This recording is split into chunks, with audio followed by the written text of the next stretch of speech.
Hey bow hunters and welcome. This episode is brought to you by Raw World Company. If you have not already, or if you guys have the access to your own coffee machine at home, like a pod machine, or you can grind up coffee and make your own coffee, even if you've got like a little filter, I would highly, highly recommend using these guys' coffee. It's absolutely delicious. It's straight from Papua New Guinea, and they make it, they roast it over here in Australia, and it is freaking delicious. But you can get 15% off with the code, all in capitals, BABH. That's on their coffee as well as their biltong and stockies. So if you're anything like me and you love biltong but you don't have time, or you haven't made the time to make your own biltong, then these guys have incredible stuff. It's all made within Australia. It's grass-fed, it's soy-free, it's gluten-free. It's high in protein, obviously, being that it's grass-fed beef, and it's really top-quality beef as well, being that it's grass-fed beef. They've got a range of different flavors from chipotle, peri-peri, hot chili, original, and teriyaki. I actually like them all. The hot chili isn't ridiculously hot, but I think they're just a great snack. I use them whenever I go traveling. It's just like my snack for while I'm on the road. But I really like them when I'm out in the field as well. So when I'm going hunting, it's a great snack for pretty much any occasion for wherever you are. So if you have not already, go across, check out their websites, rawworldcompany.com.au. They have some incredible products there, and you guys can get 15% off with the code BABH.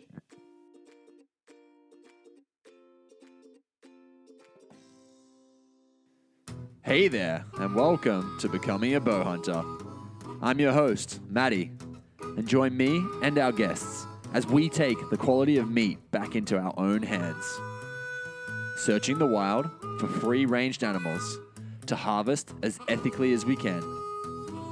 I interview a variety of specialists from the bow hunting community to help fast-track your journey as a bow hunter. So sit back, relax, and enjoy this chinwag on one of your favorite topics in the world, bow hunting. Alrighty, team, here we are with the Hunt Shack crew. Guys, welcome.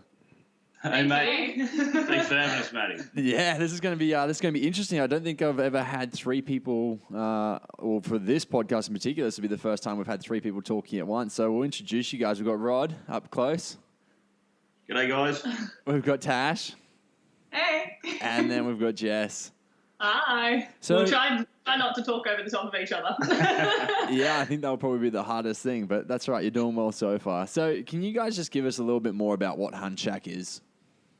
Yeah, I'll give a spiel about Hunt Shack. So Hunt Shack started off as an agency. Pretty much it was something actually I didn't want to do.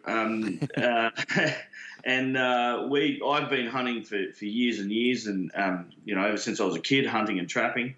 That grew into kind of hunting overseas as well, and what people would term, I guess, trophy hunting. But I've always eaten the benefits of hunting as well, as far as the subsistence side of things are concerned. So, but I enjoy hunting both nationally and internationally. So. Through kind of a mixed circumstance, that was one of the first times I went to Africa, we basically got into a situation with the freight company, went broke, and we were going to lose our trophies. And so that was kind of trigger one, that, there's all sorts of issues when you're hunting internationally, and if you don't know the people, you're in trouble. It was just lucky that through that circumstance, the guy I hunted with, a guy named Willem Gutenberg in Africa, I gave him a call after much frustration in several months and said, hey, mate, I'm having a real issue with this. And he actually, long story short, sorted the whole thing out. I mean, he got cops involved. He got all sorts of stuff involved. He went way above and beyond. And the end result of that was I actually said to him, if you ever need a reference in Australia for anything to do with hunting, I said, you get him to call me, I'll give you a reference. Yeah. So that's not at all the job of a guide. Even someone that runs their own outfit, the way that it normally works when you have your trophies, normally, is you go and hunt with the guide or the outfit. They then send your animals, your capes and your skulls off to the taxidermist. and then either the taxidermist will arrange the freight for you through an associate company, or it'll then get passed on to a freight company, and the freight company will handle it. So, and it's 3 different agencies minimum. Yeah. And so at that stage, this wasn't a responsibility of Willem at all to do this, but he did it for Dad to try and help out and make sure that he could recover some of the situation and Dad's experience. So. And my young fella's first ever trophy was in that lot, so it was a pretty big deal for me, and it was a pretty big deal for him too. So to get them all back was really good. Anyway, 8-9 years later, I'd been giving references to Willem, 5 or 6 or 7, and it was growing every year. And eventually he said to me, he said, "Rod, listen, I feel terrible that you're giving me all these references. I'm getting this work. These guys are coming over, and you're not getting any benefit at all." And, I just kind of said to him, well, the benefit was up front, mate. So, I had no issue with that. But he asked me whether I'd like to, at that stage, become an agent for them or for his business in Australia. So they contacted me directly. Yeah. And this was a number of years ago now. And so initially it kind of just started off really slow, and I was kind of like, I don't know, I'm real busy with work. I've got major contracts I look after.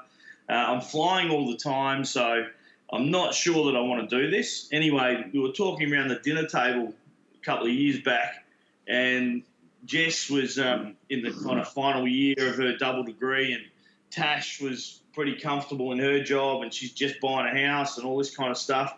And the both of them pipe up and said, Dad, why don't we do it? You fund it, you run it, and we'll run the kind of top level of the business, and we'll do all the work underneath. We'll build the site, we'll build everything else, and we'll get it going. We'll do the social media, and of course I'm great at social media. I'm a legend, as you can imagine, and so I said, well, listen, if you really want to give it a go, we'll have a chat to Willem. We'll give him a call, and we'll kick it off and see how it plays out.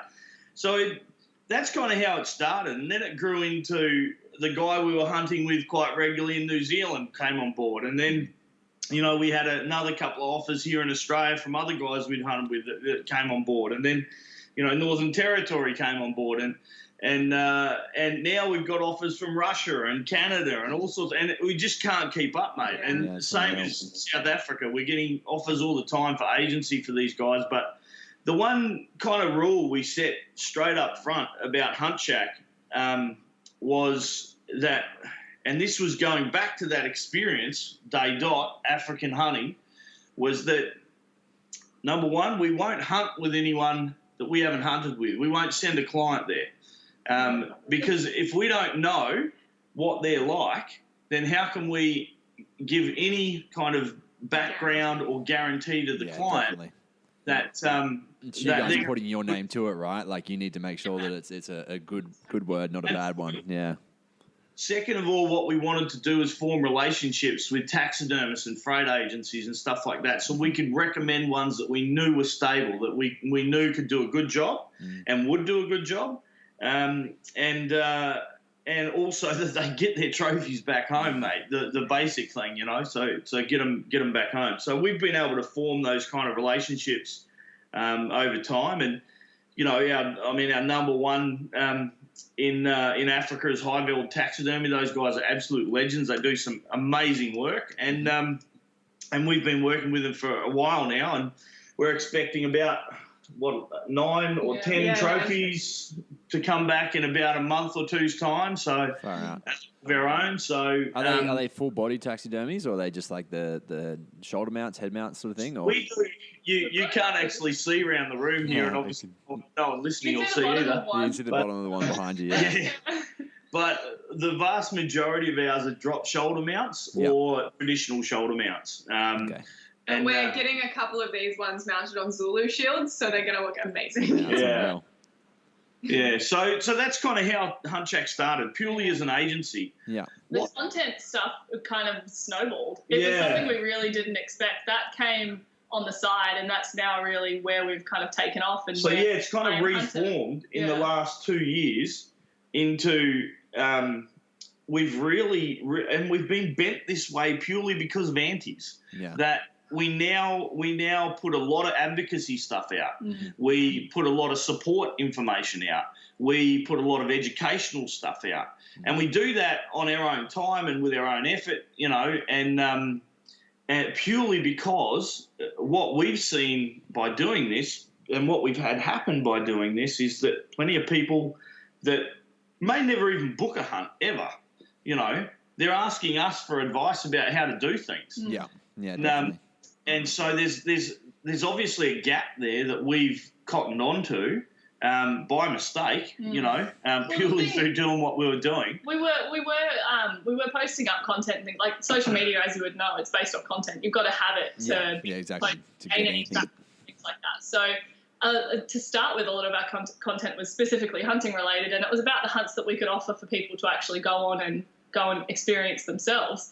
And that obviously was probably 90% of our stuff. But we're not doing that all the time, they have day jobs and we have lives, and so as much as social media might make it look like we're hunting all the time, we're not always hunting.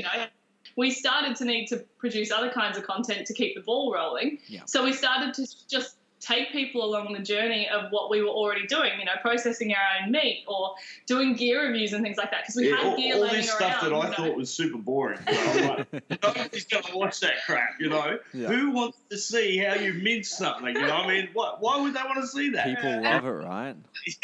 One of our best videos that went off was us making biltong out of, I think it was kangaroo or something. Yeah. And it was a terrible video. It was like phones and all like mashed together, and we all just looked terrible, and the video was terrible, but it got like 100,000 people viewed it or something like that, and we're just sitting there like, how do people want to see this? Like, it's the worst video we've made.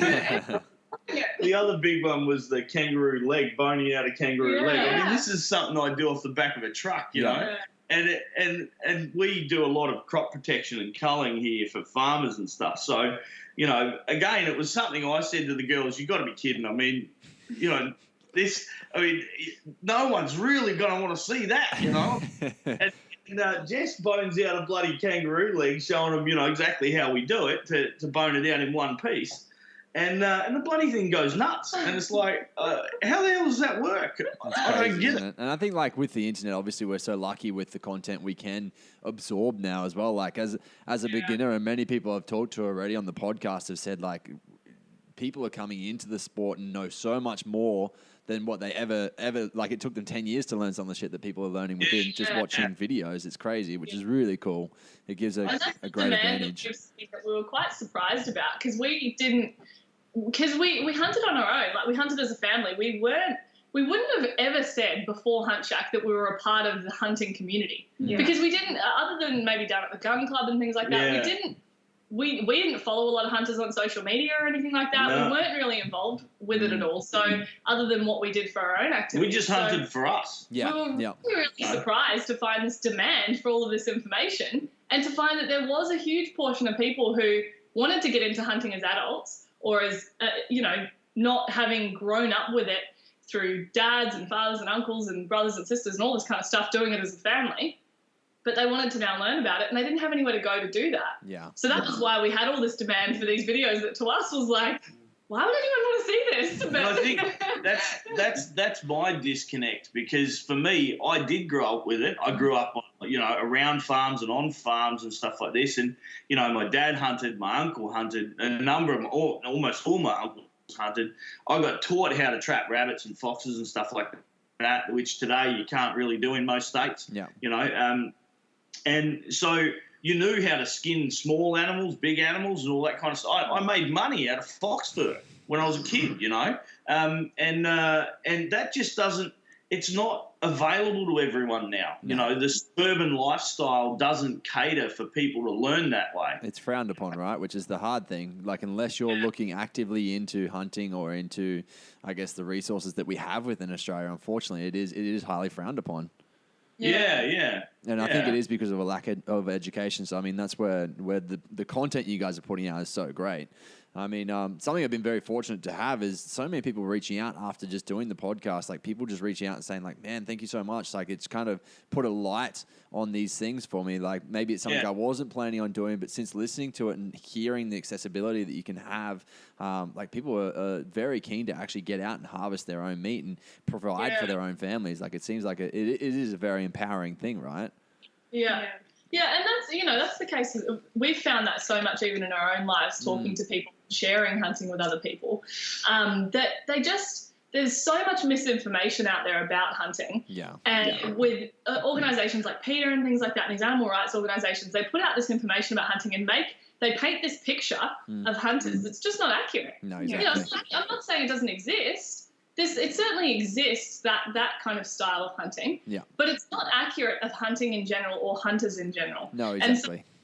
And so, when we do share what we do with other people, they go, and people who normally would go, oh no, I don't support hunting, I don't believe in hunting. They're going, oh, okay, no, that makes sense. No, I get that. I get why you would do that. That actually makes sense to me. Yeah, exactly. It's about having that conversation with them, isn't it? But, I mean, unfortunately, sometimes hunters are our own worst enemies, right? Like, the hunters that are off doing the bad thing gives everyone a bad name. It's like, if there's someone who's poaching, like, stop. Literally stop, because you're giving everyone a bad name from doing that. Yeah, absolutely. In fact, just this weekend, I was talking to Tassie's kind of prime prosecutor. He's the police prosecutor here, and he was saying his last kind of 8 months, even to a year, the most work he's done is about poaching, and that's just terrible to hear. I mean, I was sitting there thinking that's shocking. Here it is, a police prosecutor, and the most work he's doing is about poaching. I mean, that means that we're missing something as far as education's concerned, severely. And we're also missing something as far as the integrity of hunting is concerned, I think it's complex, though. I mean, I've always I'm really wary to make judgments of this kind of stuff. I completely agree that poaching is wrong and it's bad in all circumstances, but I think that, especially here in Australia, we're pushed into a really hard situation. Down here in Tassie, and you would know up in Queensland, access to land is so hard to get. And the season's so limited here, and so what's the season for you guys in Tassie? Like, you guys are only allowed to rifle hunt, I believe, not allowed to bow hunt down there. So there's only one property here you can bow hunt on, and it's high fence. Okay. Yeah, and it's only because it's got a meat certification. So it used to be processing certification. Yeah, it used to be processing deer and stuff like that. So they have the certification, but they no longer do it. Mm-hmm. So the certification is still there, which means you can technically not dispose of a deer, but kill a deer any way that is humane. Yes, yeah. Yeah. So that's the only place in Tasmania you're allowed to bow hunt. Mm. Yeah, it's crazy. And then do you guys have an actual season, were you saying? Like, is there restrictions to when you can hunt? Yeah, so the stag season's on right now, and it runs between generally around 5 weeks. Uh-huh. And that's it. So you got 5 weeks to try and, get yourself a stag, and then you've got kind of 2.5 months-ish to, so you get 3 tags a year you have to pay for. It's about $100 per tag. And one male tag. For all three. For all three, yeah. One male tag and two female deer tags. So, and that's public land? There is public land available, but it's hard to get onto. There's not a lot of it. But the one good thing I heard probably about a month and a half ago is they're just about to open up, and they have, I know in this ballot, they have actually opened up a bit more land for this deer season. So, but they're potentially going to open up a lot more. But of course, that comes with, now there's all these antis jumping on board, going, this is ridiculous. We shouldn't do it, and why allow these vicious people out there to. It's pretty ridiculous though, because like you see in the news one day they're saying that the deer are overpopulated and people are hitting them with their cars because they're in areas that they've never been before, and the deer are all the way down in Huonville, which is like unheard of apparently. Yeah. And then it's like, oh, so we're going to open up more land for you to hunt them so that the deer aren't getting hit by cars and the deer aren't near people, and then people are like, oh, no, that's terrible. You can't do that. But I guess the hard thing is that the blind eye gets turned then, and that's when things like poison, like baits get put out, or the helicopter shooting. It's like they think they're saving it by saying, hey, we need to stop hunters from doing this, but really it's not. It's probably making it worse, because if we're hunting the animal, we're going to actually use the meat. We're going to put it back into ourselves to some extent. Whereas if you're poisoning the animal, they're just left to rot. And it's not just that animal that's going to die either. 1080s, exactly. That's right. It's not going to decide what animal dies. No. Any animal that eats it's going to die. So and on a very basic level, I mean, I just don't understand the logic of taking a group of people and depriving them of something they want to do that they're willing to pay to do. We'll pay for permits and tags and licenses and all of that. Pay for all of our gear, which all gets charged. It all has tax associated with it. It goes back into the government. And instead, we'll ban them from doing it, and then we'll pay. The government has to pay through taxpayer money to go and poison the animals instead. Yeah, exactly. There's a big uproar in Queensland, obviously, because we don't have any public land access. If you're going to hunt in Queensland, you have to have private land access, and it makes it tough. Like, they have just put out a petition, but it's kind of like, are they ever going to actually go forward with that petition? Because obviously it takes a lot of work for them to put something in place, I guess. But really, they're stupid not to, because there's so many people who would willingly put in $100 for three deer a year. Like, Jesus, that's ridiculous. If they could go and have access. But like, I mean, even in New South Wales, where they've got access to public land, they're still doing the culling, right? Like, they're underway. I think they're doing like a $9.3 million fallow deer cull sometime soon. Yeah. Yeah. Well, one of the good things, I think, with New South Wales and Victoria is that they have what's that? You're out of the picture. Oh, sorry. Yeah. I still got you. Yeah. They have opened up a lot of the the capability for hunting in the last couple of years, which is good to see. And if they continue, to defend, the rights of hunters as far as allowing them the access to hunt.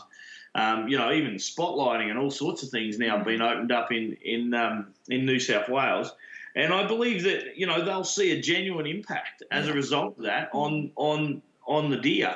I guess then it comes down to a point of herd management, on a statewide level, and we as hunters. I mean, the funny thing is, if you talk to an auntie, they'll tell you we're there to kill all the animals. Yeah. And when in fact we want them to remain. Yeah.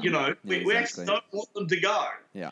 And we're not about to go and shoot them all. I don't know about you, but like, I'm an absolute animal lover, like, and always have been. My dad's a vet. We always had animals growing up. We always got to bring animals home, and it's like, even from a young age, we would drive along the street, like we're going out bush, for instance, and I'd be looking for animals in the wild. Like, I was always just that person that was like animal obsessed. I still am. I'll walk along the water, and I'm like, where's the fish? Like, I'm crazy for it. Yet you talk to some people who are like, oh, that's cruel, yet they don't have, I don't know, it's almost like a disconnect, right? It's just because it's cruel. It's not because they have a love for animals or anything. I don't know. It seems bizarre.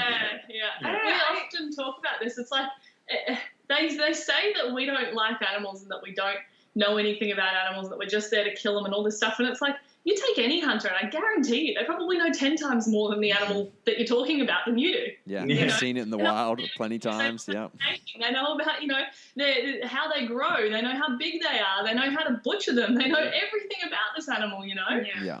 And they know what they taste it's like. funny because, especially with Jess, but I know a lot of hunters that do this, Tassie has a really high count of roadkill. Just because we've got so many animals and it's pretty much bushland the whole way through here. Yeah. But every time Jess sees a kangaroo or a possum on the side of the road, she will stop the car and she will check it see if it's got a pouch and a baby in it. Yeah. Every single time. And it's like, you can't say that just because she shoots animals doesn't mean she doesn't love them. No, exactly. I mean, we've got dogs, we've got cats. Like, we love animals. Yeah. But it's like, there's just this whole disconnect with it, and it doesn't make any sense. Yeah, you're a kind soul, Jess. That's nice. Down in Jindabyne, I was down there snowboarding last year, and they spray paint them once they've checked the pouches to make sure that there's no babies in them.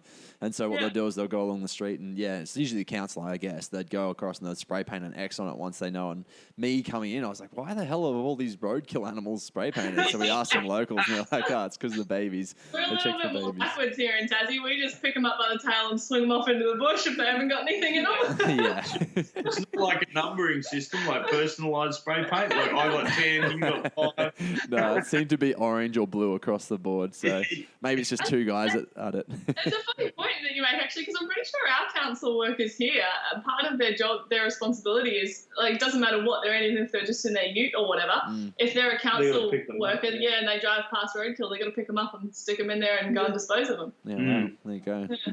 So, I mean, something that you guys do a lot of, like you talked about before, is educational hunting. What do you kind of, like, where's your starting point and ending point? Like, is it for bare beginners, or do you kind of take them just through, like, from novice onwards? Like, where you're at with it?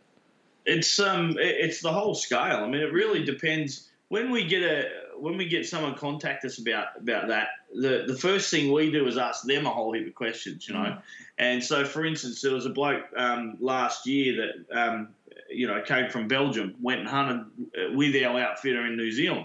Yeah, okay. Now, Jess talked to him, this was towards the end of the year, talked to him all about it, and he'd never shot a rifle. He'd been out with other guys hunting before. Yeah, so he'd helped with a lot of the butchering and stuff like that, like actually cutting up the meat and taking it home and things. But he'd never been out and actually shot himself. Yeah. So he wanted to have a chance to take him through all the basics from shooting the rifle, learning all about that, all the way through to butchering the animal at the end, just so there's someone who's experienced to show him. So the kind of first stage was to get him over there with Brad and our outfitter over there, and just sit him on a bench and get him to shoot, you know, and show him how the rifle reacts, how he reacts to the rifle, and you know, and then teach him a little bit about that stuff. And so the good thing is, in fact, all the guys that we've got on board, they're all long-term shooters, you know. I mean, Willem in Africa's been a guide for more than 20 years. I mean, you know, the experience that guy's got, I couldn't imagine, you know. Yeah. I've forgotten more than what he knows. and so, you know, and Brad over there, he's lived on that farm for so many years. He was a kid when he got there, you know, and he knows that farm back to front. He's been hunting forever.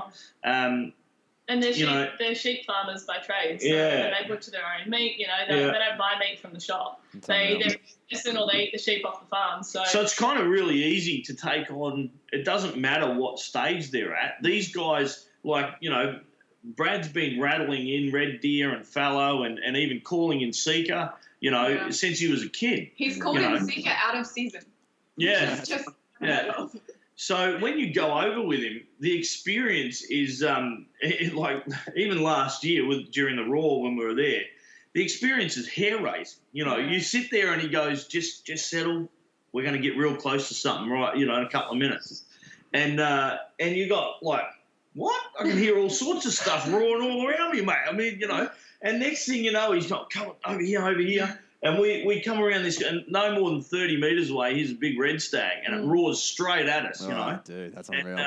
And he's just, you know, he just knows it so well that, you know, he can show you so many different facets of, you know, how they move, why they move, you know, where they're going to be, you know. I mean, there's the easy things which almost all of us know. Early morning, sunny side ridge, they're going to sit on it because it's warm, you know.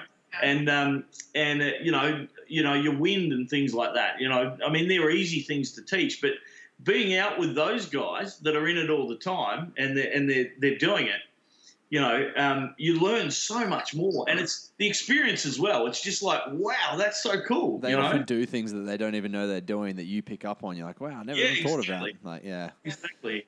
In Africa, just to kind of extend on it a little bit, in Africa, Jess had a shot at a or maybe you want to tell the story about the zebra. Oh, with the sharks. Yeah.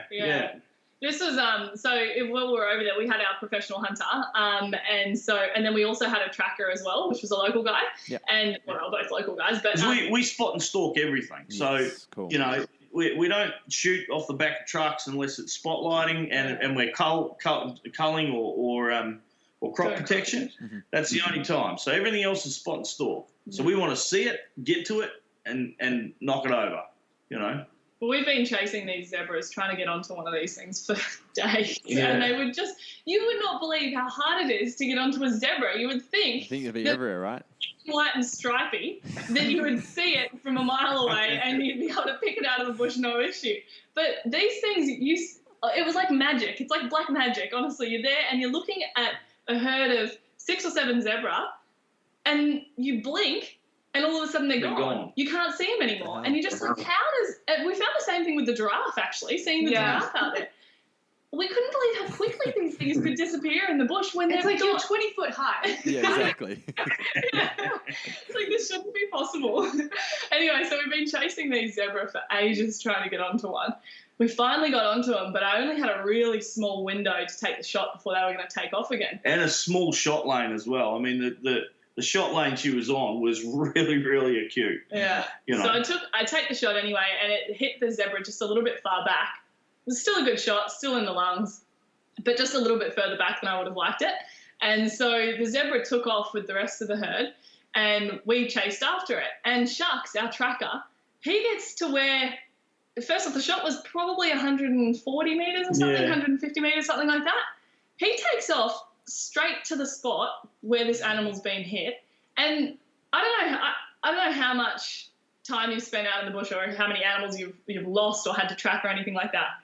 But I know, for one, Dad has always tried to hammer into us as kids, before you move from the spot where you shot the animal, pick a landmark, pick something distinct around about where the animal was, and remember that and move towards that, because it's so easy in the bush to start moving and then all of a sudden everything looks different and you go, I got no idea, like, am I 60 metres away, am I on top of it, where is this spot? This guy just took off and just got straight to the spot where it had been hit, found a couple of drops of blood and went, all right, we're going to go this way. And so I'm still standing there and I'm going, where's the blood? Where? I'm like, can you point it out? Like, I've lost it already. Because you got all this leaf litter on the ground that's all dry as, so it's all grey and brown and you got dry grass everywhere and all sorts. Anyway, so he takes off in this direction. And I'm like... Lots of reddish tinged leaves. Stuff, and dirt and whatever else, right? Really, I mean, even as an experienced hunter, I was sitting there going, damn, this guy's good. I'm sitting there going, well, we've lost that zebra. It took so long to actually get one and we've lost it. But anyway, he takes off in this direction and we're following along afterwards and he keeps just pointing. Randomly, he'd just point. And I'm picking up maybe every third or fourth point. Yeah. I'm like, oh, yeah, there's a bit of... So we still are on the right track. Yeah. And he's walking at a normal pace. Just, he didn't slow down, nothing. Just with his hands behind his back, walking along, picking it out as he goes along, like it was nothing. And then he stops us because there was a patch of where the leaf litter had cleared, and so it was just like dirt and dust. And he gets down and he calls me over, he waves me over, and I come over and he goes, this one, injured. And I'm like, what? And he goes, he didn't speak a lot of English, and so our professional hunter had to translate for me. And he goes, he's telling you that this hoof print here, out of all of the hoof prints, because the injured zebra took off with the rest of the herd. Yeah. So he goes, this hoof print here is the hoof print of the injured one. And I'm like, no way. No. I'm like, you're joking. I'm like, how does he pick that up? Was it because of the pressure, like the depth of it or something? Yeah, so one side's carrying heavier than the other. Yeah. And he could see that in the dirt. It just blew my mind. And then he followed that because it peeled off the rest of the herd, and he actually followed those tracks to the left where this thing was. So and I've tracked a lot of animals, and I've got to say, it's 50% luck and 50, just try my best to get to it, This guy was 100% surgical. Like,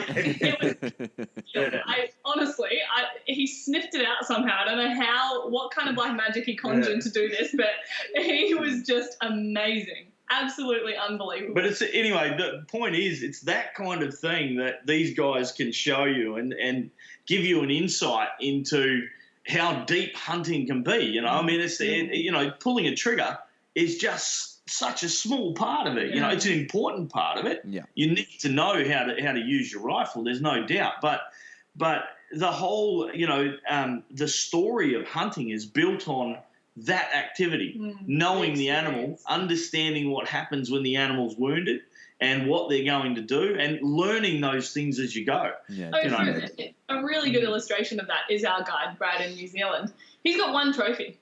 He's been hunting for his entire life, going out meat hunting and things like that, and he's got one trophy of a sika deer that he's got up in his house, and that's it.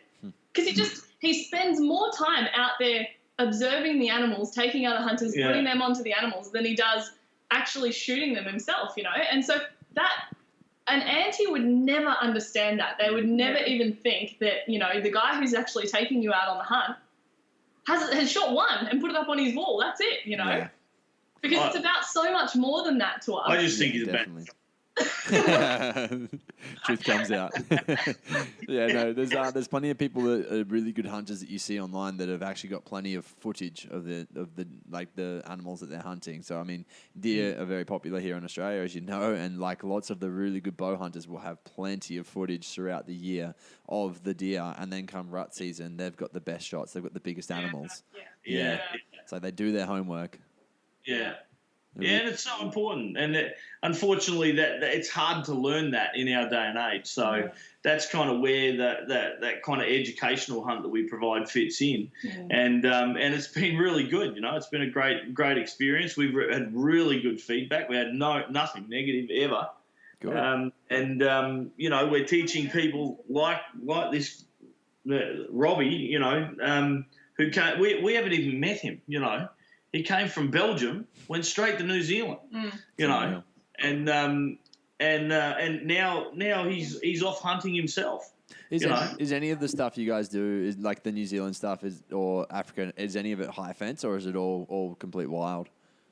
So Africa, you cannot hunt in South Africa anyway without it being high fenced at some stage. Okay. And that's purely because the legislation there, and a lot of people don't get this, if you have any of the split-hoofed animals, which can carry any of the bovine diseases, they must be high-fenced. Yeah. So if you have any of these in your area, kudu, blue wildebeest, black wildebeest, what's eland, and there's 3 or 4 others, you're forced to have high fence. Yeah, wow. You don't have a choice. It's also kind of a protection of the animals as well. And I mean, some people have lions on their properties, some people have rhinos on their properties, and for those, it's protection against poaching as well. I have heard that previously. Those animals are their livelihood. Yeah. And those animals also, like the hunting that goes on there provides for those animals.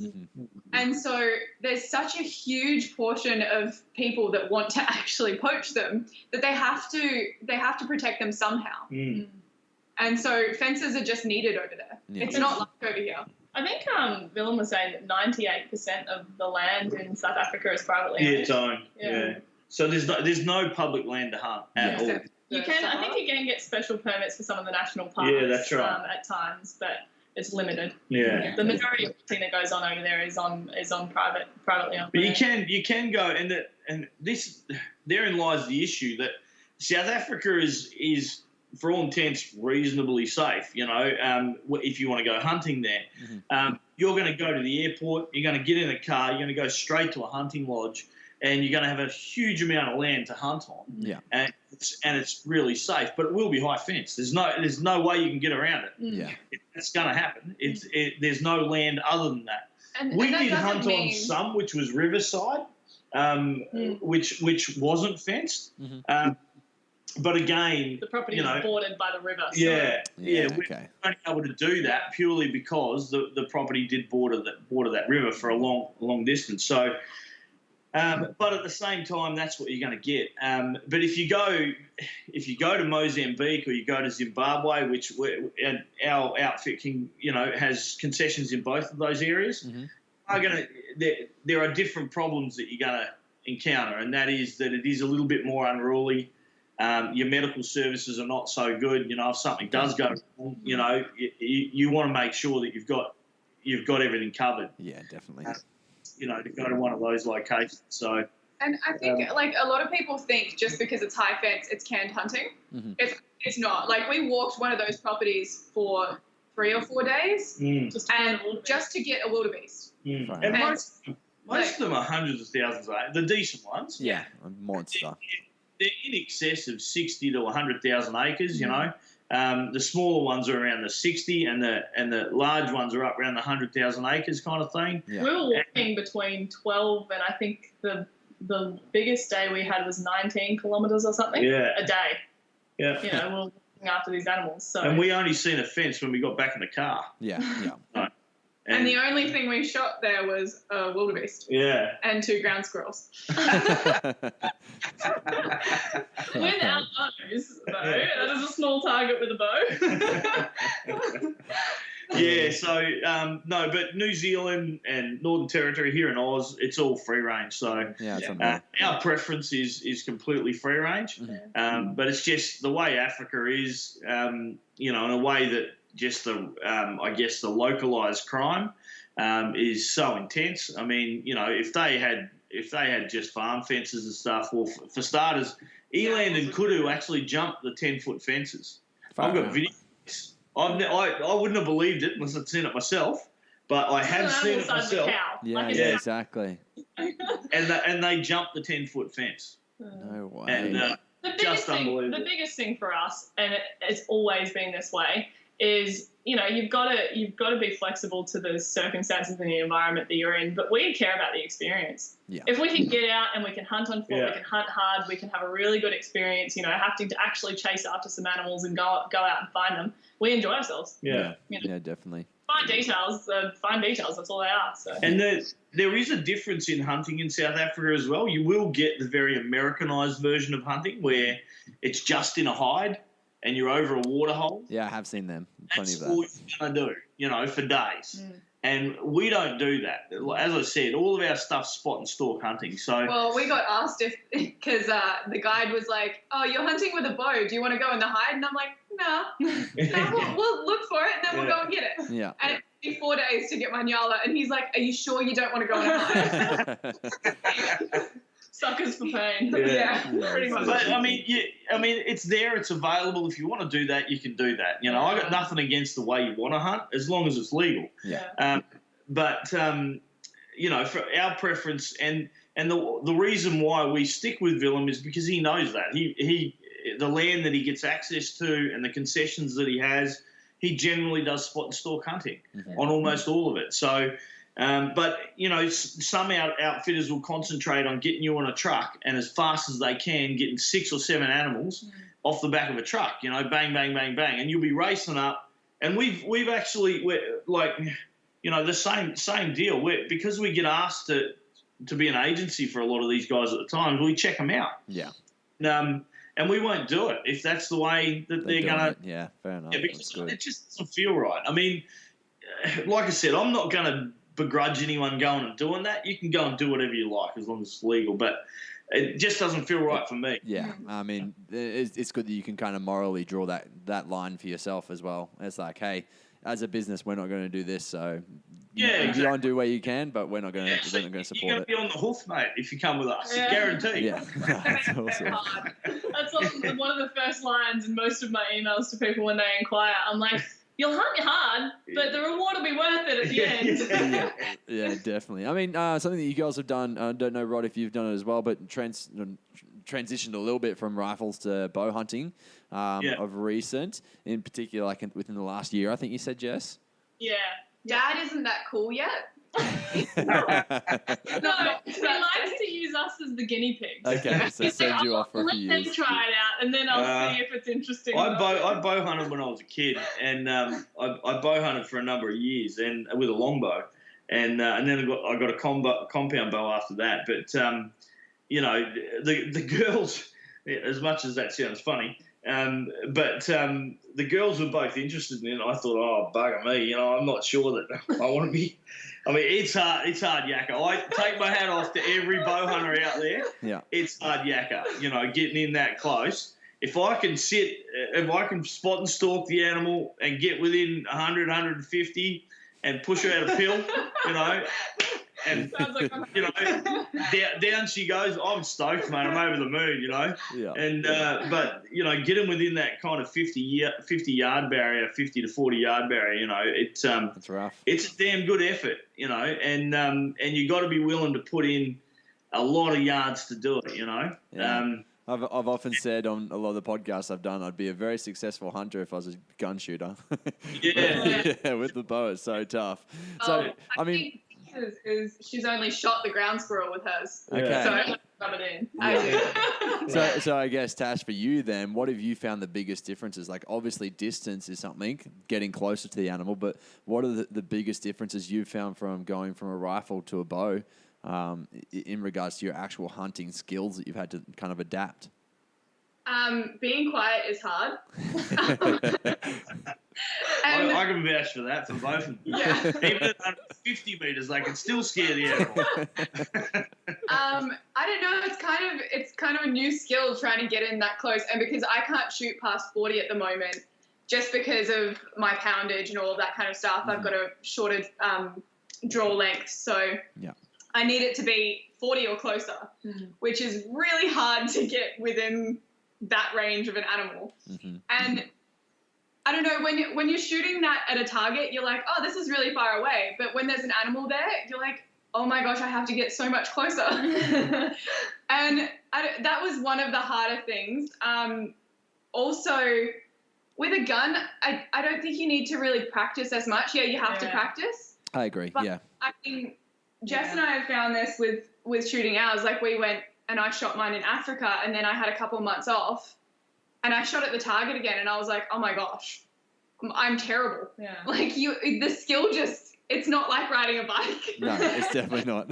Like, I don't know, it's the muscles in your arm need to adjust to it again, and it's really hard. So you just need to practice all the time. How did you find the drawback after a few months off? Was that hard, or was it just more so the holder? I struggled. Yeah. Yeah. She went back like 3 times, and she's like, oh, my arm hurts too much. I'm like, what? Mostly because, like, after we went to Africa, I had a whole heap of time off, and, like, I was like, oh, don't have to do anything until, like, April. So I wasn't going to the gym or anything, and it all came crashing down. Then she went and got pregnant. Yeah, and got pregnant, so then I wasn't exercising for more time. And yeah, so I tried to shoot my bow, and I was like, oh my gosh, I need to practice so much more. Have you, since being pregnant, have you had to do any field dressing or anything like that? Not yet. I haven't gone on a hunt yet since being pregnant. Okay. Yeah, it'd be interesting to see if you have like aversions to that. Like, oh, no, just too much. Maybe. I think the morning sickness is all gone now, so I should be fine. Yep. But we'll see. I'm apparently going to New Zealand at 23 weeks, and so I'm going to be fat and struggling to walk up the hills. So I think that's going to be my biggest challenge. You struggled last year. I did struggle last year, and so I'm going to really struggle this time. Got to get some squats and lunges, hey? I almost excommunicated her when she was having morning sickness, because she came over and she's like, James, her partner, she goes, he made a steak for me last night. She's like, I took one bite and it tasted rotten. I couldn't eat it. We're like, you can't eat steak, you can't come over. So here's the crazy thing. When you're pregnant, your body puts out hormones to say, like, whatever food could potentially gain food poisoning, I don't want to eat it. So for instance, any protein, it's like, fuck that. I don't want that. Yeah, exactly. Yeah. It's nuts. And because I was reading all the things that you're not allowed to eat and stuff like that, and it's like steak rare, you have to cook it well done. And I was like, yeah, yuck. What's the point? What? That's disgusting. Yeah, why would I do that? And I'm like, I've got venison in the fridge. I'll just eat some of that. And James cooked me a steak. And literally, like, I was so happy that he cooked me a steak. I'm like, yes, this is so good. And I took one bite and I spat it back out on the plate. And he's like, what are you doing? And I'm just like, I'm so sorry. It tastes rotten. I can't eat it. So crazy. And it sucked. But for about 12 weeks, I couldn't eat any steak. I'm good now, though, guys. Yeah. You're back in the family now. Bow hunting, though, just like exactly what Tash was saying. It's just that fine tuning the skill. That's something I think we were both really surprised with. I mean, a rifle, once you've sighted a rifle in, unless you knock it around or anything like that, you're good. That's it. You know, you pick it up and it's going to shoot the same it did this year as it did last year. You know, as long as nothing major has gone wrong with it. You know, always test your stuff, but for the most part, you're not going to have any issues. A bow, you can change just a couple of degrees the way that your hand's twisted, and all of a sudden at the target, your arrows move 2 inches, you know? Exactly. It blew our mind. One of the things that I found really weird was when I actually was going to the gym, when I'd work out like back or arms or anything like that, and I'd go to shoot my bow the next day, I'd be like, oh, that's weird, my bow's off. And then 2 days later, it'd be smack on again. Yeah. And so I'd have to kind of work with that and not, like, have the urge to move my sights or anything when I'd worked out arms. Yeah. Because it was off just that little bit. And it's like, it's things you don't think of. No, exactly. If I have a big back or shoulders day at the gym, I definitely won't shoot as many because I feel like you're just too fatigued. But, I mean, something I've been working on a lot recently is just shot composure. So going through the steps, like what do you do every single time that it makes it feel just so natural that every time you shoot your bow, that happens just naturally. It's like, how do you take those steps to make it happen? I saw a really cool picture actually on Instagram, and now I'm a terrible person and I can't remember who posted it. I think it was Nick Joyce that posted it or something, but it was someone else. And on their riser on their bow, like they had actually written in permanent marker the steps that they go through. So it was like 45 process. Something like that. Yeah, but it was like just like a couple of little tips, obviously, that they've worked out, to make sure that they get the most consistent shot every time. Yeah, you hear some of the big archers like John Dudley and stuff even talking about things that he'll always work on. Like, for instance, he's like, I don't know, it might be like find your trigger point, like where you're actually going to rest against your nose or your mouth or whatever. And like that's what he's aiming for each time because he knows if he's in that position, he's going to be right. So, yeah, it's kind of cool. What would you guys say that traveling hunters often forget or don't think about? Oh, one thing you shouldn't forget is your rangefinder. I've done that before. I've also forgotten my release at one point. Oh. Not actually, like, we were there and we went out for the hunt and I forgot my release, and that sucked. I actually think the biggest thing that I've found, because I handle a lot of the inquiries and things like that, that's kind of my forte is handling the customer inquiries and stuff. Yeah. And I think one of the biggest things I've noticed is not so much something that they forget, but people think it's a lot harder to travel with firearms than it is. Yeah. We get that all the time. There's a bit of paperwork involved, and there's often a bit of a time involved as well. You've got, like here in Australia, you've got to go and apply for a permit to actually get it in and out, your rifle in and out of the country, to be able to bring it back in. And so but there's actually nothing really hard about it. There isn't. It's just the process. Yeah. Yeah. But with the bow, it's quite simple, I believe. Is it? Yeah, bow's no issue. You literally just take it there and just go, Yeah. You just have to check with the airline. If you got a number of airlines you're going to fly with, some of them are real funny, like, and they won't take hunting equipment. Yeah. So that's one thing you do need to be aware of at times. Yeah. Is there any that you know off the top of your head that won't take any hunting equipment? Well, I know that Virgin won't take anything to do with a trophy. Yeah. Oh, wow. Okay. So, if you want to bring something back, they won't, and they know about it, they'll stop you. Yeah, okay. Yeah, so. But I mean, with a bow, it was literally like with ours, we had to declare all our rifles because we took those too. And with the bows, I think we just lock the cases and the arrows can be in there and the broadheads can be in there, and then you just put it on as luggage. Yeah. And we rang and checked with the airlines, checked with customs and everything beforehand, and they were like, "No, it's all good, it's fine." They're also worried about the firearms, but like I said, even that it's something I get that question so much. How hard is it to take firearms with you? And people think it's this ridiculous process that they have to go through. It's not. You got to fill out a couple of permits. But the one thing that can catch you out is when you get to the airport here in Oz. Like for us, we're travelling from Hobart, and we actually can't. There is no border control here. Okay. We've got to go to Melbourne, get all the rifles off, and then go to border control in Melbourne or in Sydney when we're leaving. Do it, So you've got to have time between your flights in order to do that, because you can be sitting at border control there for an hour. Yeah. And if you don't have the time between your flights to get your international flight, you're going to be in a lot of trouble. Yeah, definitely. All right. Yeah. That is some good tips, because often, in particular, if you're booking through an agent, they'll try to get you just the connecting flights that's like boom, boom, boom, boom, straight through. Yeah, that's right.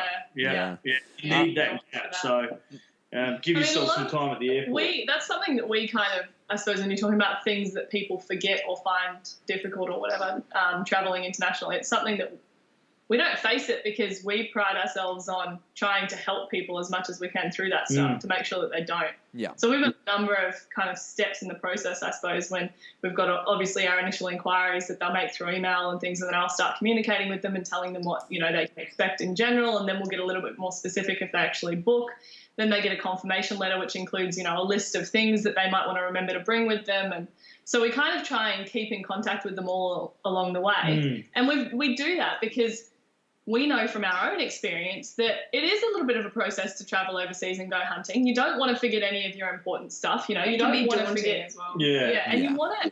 That's I think the biggest thing is people they're a little bit unsure about it, especially if it's their first time, just because they don't know. So we like to try and provide a little bit of that reassurance by going, it's okay, we've done it, we've been through it ourselves, so many times. This is exactly what the process is going to be. It's all good. Other than the process, I can give you a hint on what you never, ever do when you're going to hunt internationally. And I can... Of course it happens. New rifle. Just wait, give me a sec. You just literally, it was like the ultimate moment of pause suspense because you're like, this is what you never, ever do. Blank. I'm like, fuck. Yeah, don't ever take a brand new rifle. And I'd suggest it's the same for a bow hunter as well. Don't ever take a brand new scope. And the equipment that you're going to take with you, you should be sure that it works well and know how to use it. You want to have 6 months with that stuff before you go. Because the last thing you want to do is go on a big hunt internationally and you've got and this is actually a common problem. Yeah, people think, I'm going on a big hunt, I'm going to get myself a brand new rifle, and they get this thing a month before, they've shot it 3 times and they get over there and it's bloody hopeless. Well, there's just something small, something's missing. Yeah, like the scope could be out mine. Yeah. Dad knows this because it's happened to him. I've heard of people. I know a guy who knows a guy. Start with an R and end with an on. No, but I mean simple things like, for instance, even when you're walking out with your bow in the bush, like if you're not constantly tightening up your little screws or Allen keys, like it's gonna come loose. Like I lost my bow stop, so the limb stop on just one of my cams because I had no idea I had to tighten it. And I went and saw a guy and he's like, man, where's your limb stop? I'm like, I don't know. Like, is it meant to be there? He's like, yeah, it's meant to be there. Like, make sure you're tightening up your screws, dude. Yeah, it's crazy. So they're kind of the bait. Make sure your equipment's good. Make sure you know it well, because the last thing you want to get in front of is a 50 plus odd inch kudu or something like that, and you go twang, and she goes way over the mountain. Yeah, exactly. And, or pull the trigger and the kudu just looks at you like, nice to see you, mate. Or try to shoot a die cut and you go over its head. Someone's done that before. Yeah. Okay, so now that you guys have kind of gone through a few different guides and you've kind of worked with that, and maybe someone wasn't coming through an agency, what would be the questions you would ask when booking? If they, for instance, weren't going to go through you guys who have done the study for them, what questions do you think that people should ask for a guide? I think, first of all, they should know what type of hunting they're going to get. If they are specific about the type of hunting they enjoy, like we are, you need to make sure that the outfit is going to support that because, like I said, there's a lot of guys out there that, especially if they're going to Africa and some in New Zealand as well, where they'll prefer, and I'm not trying to taint the industry at all, but at the end of the day, even in New Zealand, there's a lot of these stags and stuff with, 20 plus points and whatever else. They've lived 5 years in a farm fenced area, no bigger than an acre, and they've been fed corn every year. And then they're released, a year ago.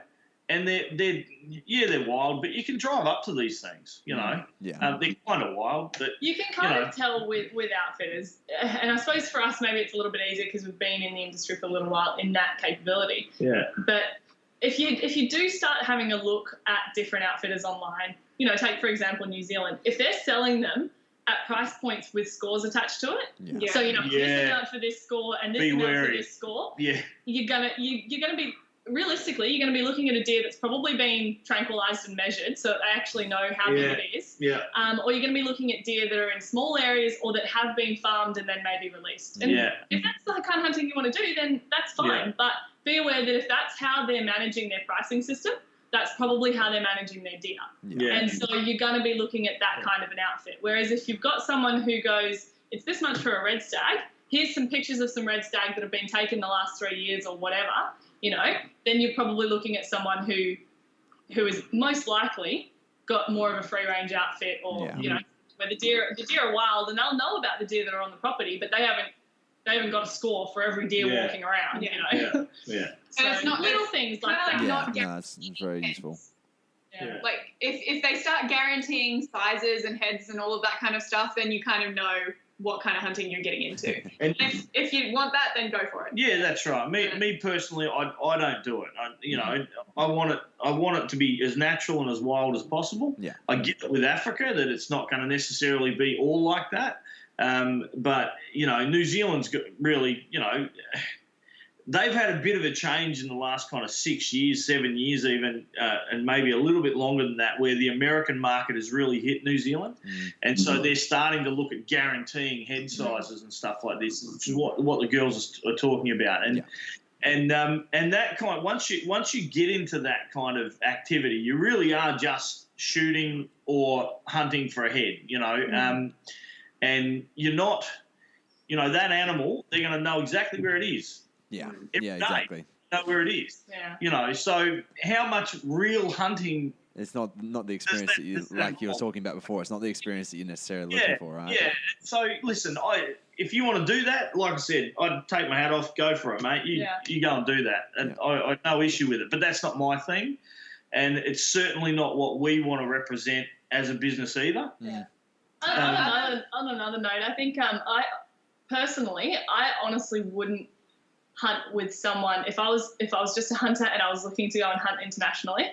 Whether you go through an agent or not, I wouldn't hunt with someone that you haven't had a recommendation from someone else. Whether that's an agent or whether it's a friend or a family member or whatever, just because, and we've heard some horror stories. We've never been burned really bad because it's our job to go out and hunt with these people so that we can experience it, and we don't have the luxury of having someone else giving a reference and going, oh, yeah, these people are good. And, okay, well, we're going to go check them out. People go, hey, can you come check our business out? And we go, yeah, okay.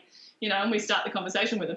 But for other people, I'd highly, highly recommend going with someone who you've got a recommendation from someone from. Yeah. Because we've heard some real rip snorters of some stories, especially over in Africa, where, like, people have turned up to the airport for a hunt that they've prepaid it. And no one rocks up.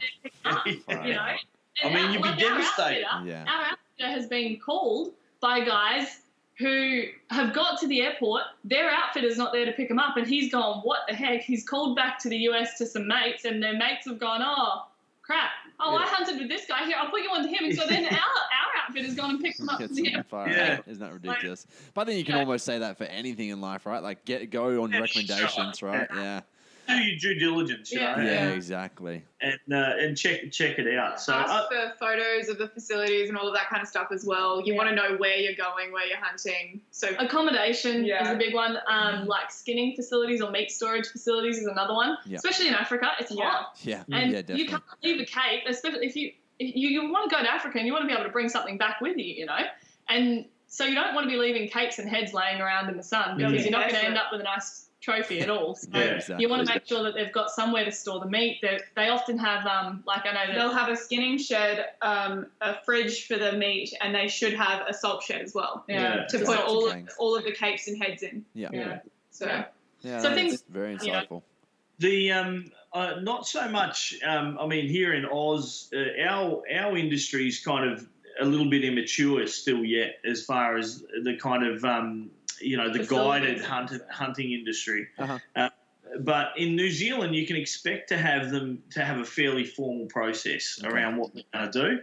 And so if you ask those questions about those particular things, they should have, not only be able to give you an indication of what type of facilities they provide, but also who they would recommend as a taxidermist and things, or who they use commonly, as a taxidermist. And then go and check them out as well. You know, don't stop just at the outfitter. Go and check out who they're giving references to, because if they're, you know, you're going to see pretty quickly if it's, you know, Bill and Bob's bloody taxidermy, you know.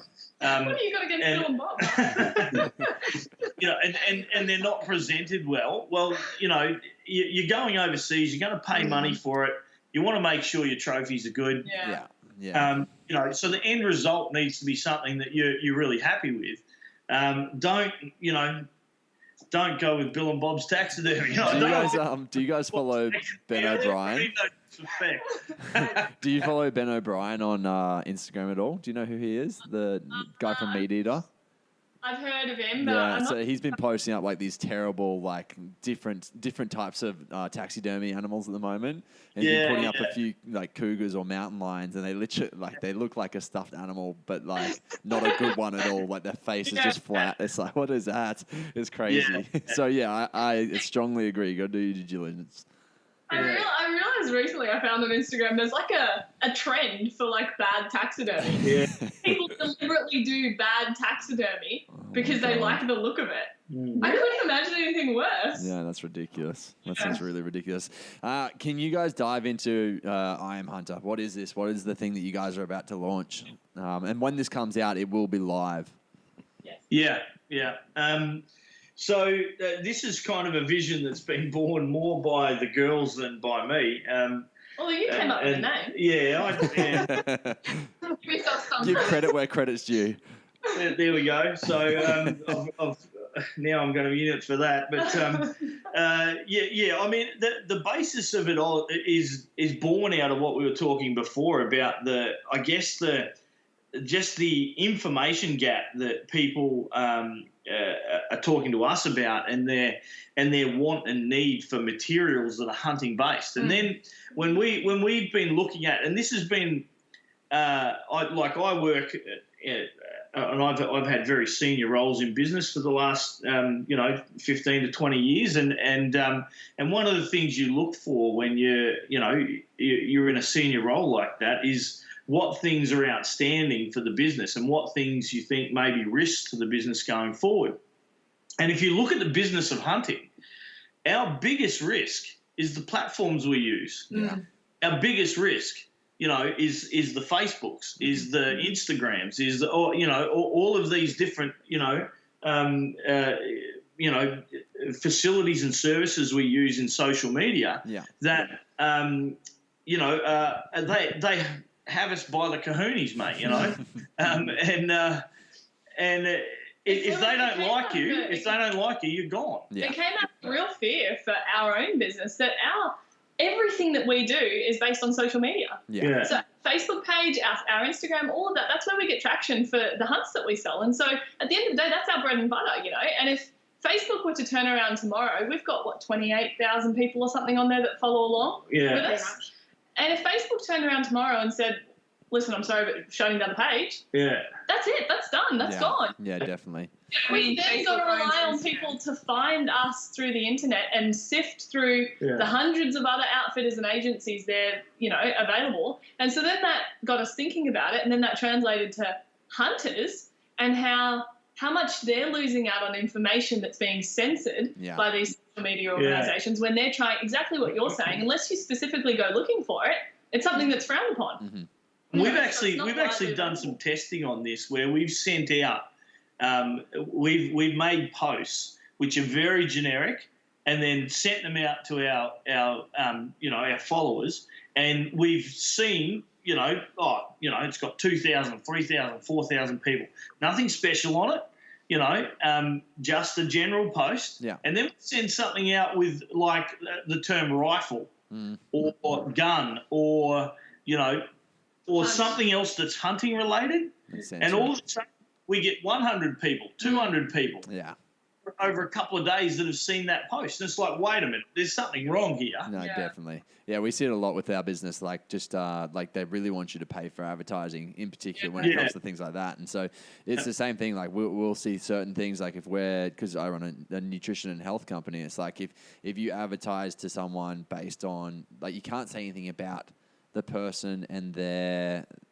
themselves to some extent. So you can't say, are you feeling fat? Like, that's a terrible example, but it's like, are you feeling fat? Like that's not something you can say to someone in advertising as such. It makes sense, but at the same time, like, they overcomplicate it. Like, do you suffer from sleep deprivation? And they're like, no, that's like too much of a personal attack sort of thing. Yeah. Triggered. Yeah, exactly. Crazy. Yeah, but it seems that definitely within kind of whatever they've done with hunting, they've really, and we don't have to be advertising anything. Yeah. No. It just has to have something that's related to either bow or rifle or something like that, and all of a sudden you're getting slammed. Yeah. And our people are not getting the message. They're not getting information that they've asked for. Yeah. And so I guess when we put all that together and we started thinking about all these things. That was kind of the very negative side of it, I suppose. The negative driver for I Am Hunter. But the more positive stuff was just the feedback that we did get with our educational hunts, and then also the educational content that we were providing on social media, where people, there was this, like we said earlier, this huge demand for it that we really didn't expect at all. Yeah. Where people were going, give us more, this is awesome. We want to see more of this. Can you teach us how to do this? Can you show us how to do that? DIY tanning. Yeah. Hides. Yeah. Yes. I got it. We get some weird ones.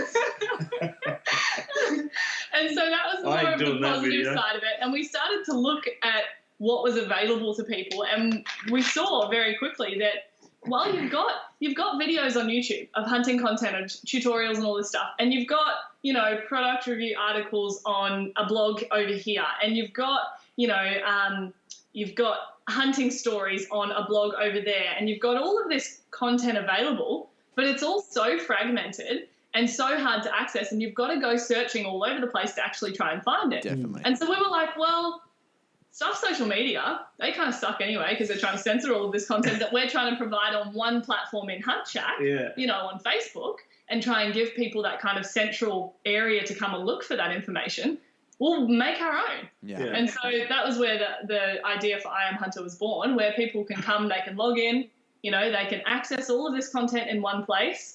They can enjoy what they love, and they can learn and improve their skills while they're doing it. So the good thing about platforms like that is that you can have it all in one space. In regards to, like, on Facebook, when you post a video, that video goes down the line, and then it's just lost forever. Yeah. Whereas you can say, like, hey, beginning hunting, this is like the hunting 101 or whatever, like skinning 101, and you can kind of really just put it in easy to find places. I think it's important to know we're not trying to challenge social media. We're not trying to create. Because I know there's a couple of companies we won't stop using it either. No.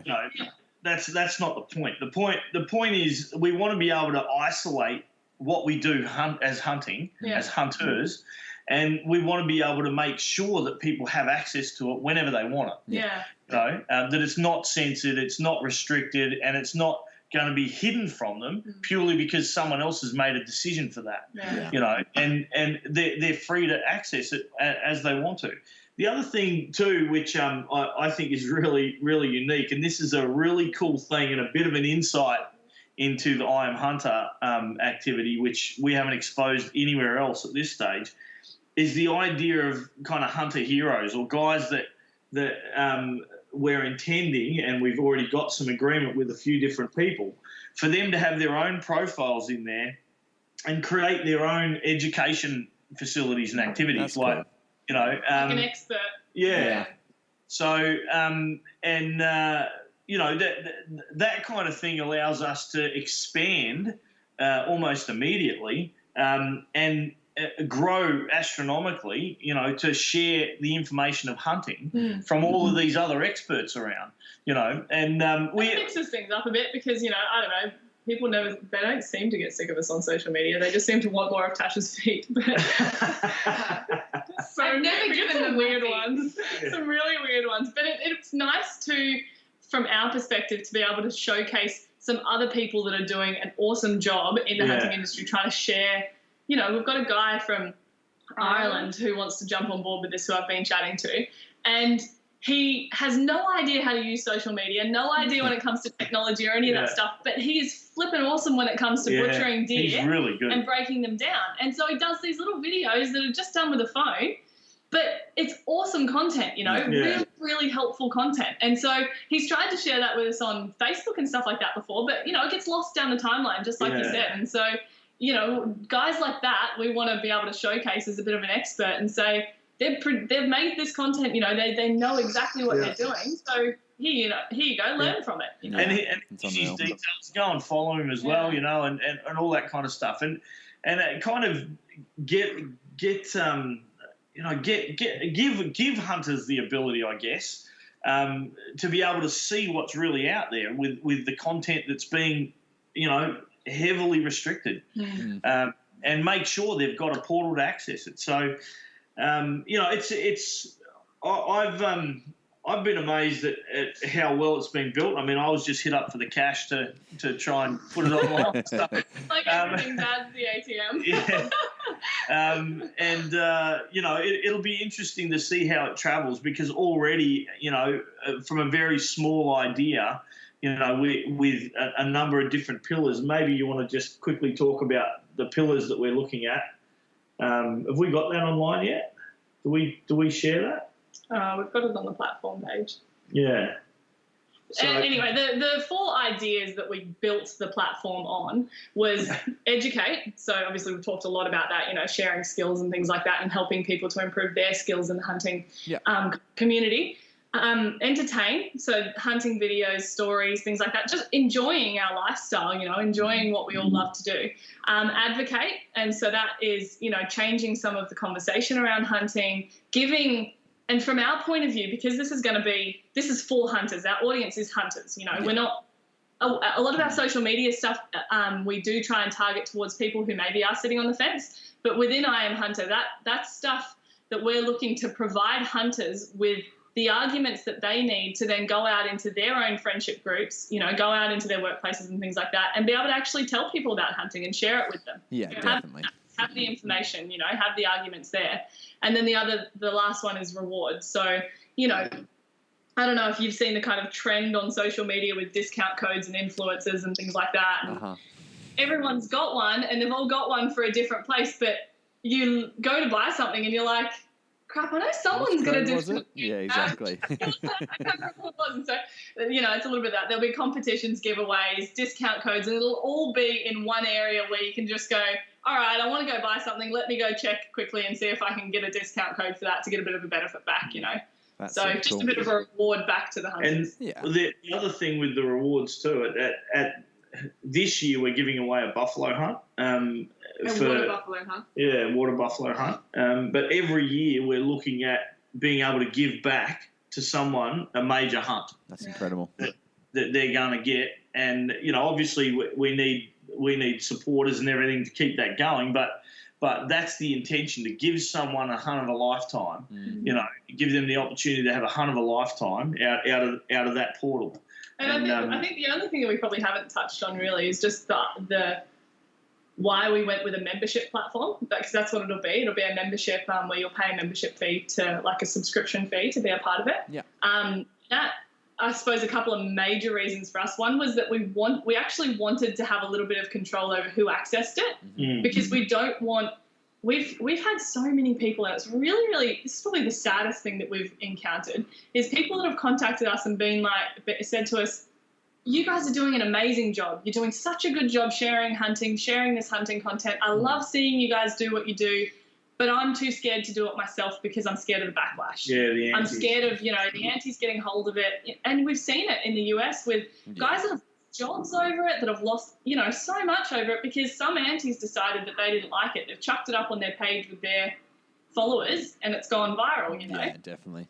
Yeah, and so we wanted to provide a little bit of protection in terms of the community itself, that there'll be guidelines, and if you're going to be an idiot about something, you're out. You're out. Yeah. You're not. Even on the Facebook forums in Australia, there's some dickheads there, unfortunately. It's just the way that it is. It's almost in every community, but if you can filter it, that's golden. Yeah.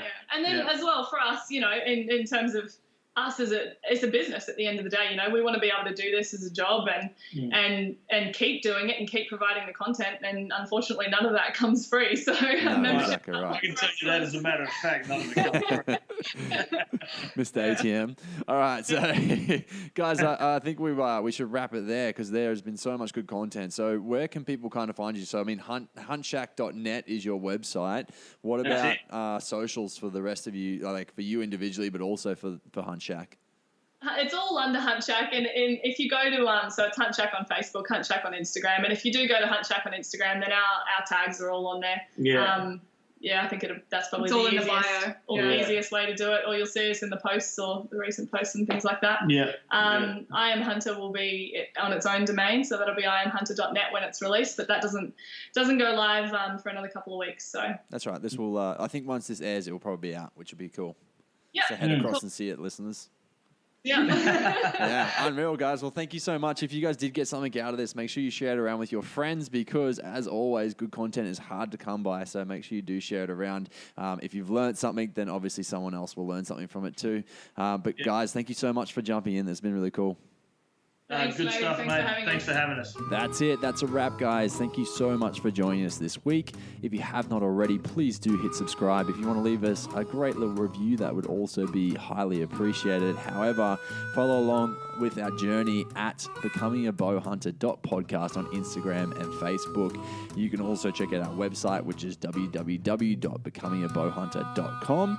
And if you want to email me of any guests or any questions that you would like answered on the podcast, then you can get in touch with me via email at matty@becomingaBowhunter.com. Thanks so much for tuning in, guys. Make sure you join us next week. Big love from us at Becoming a Bowhunter.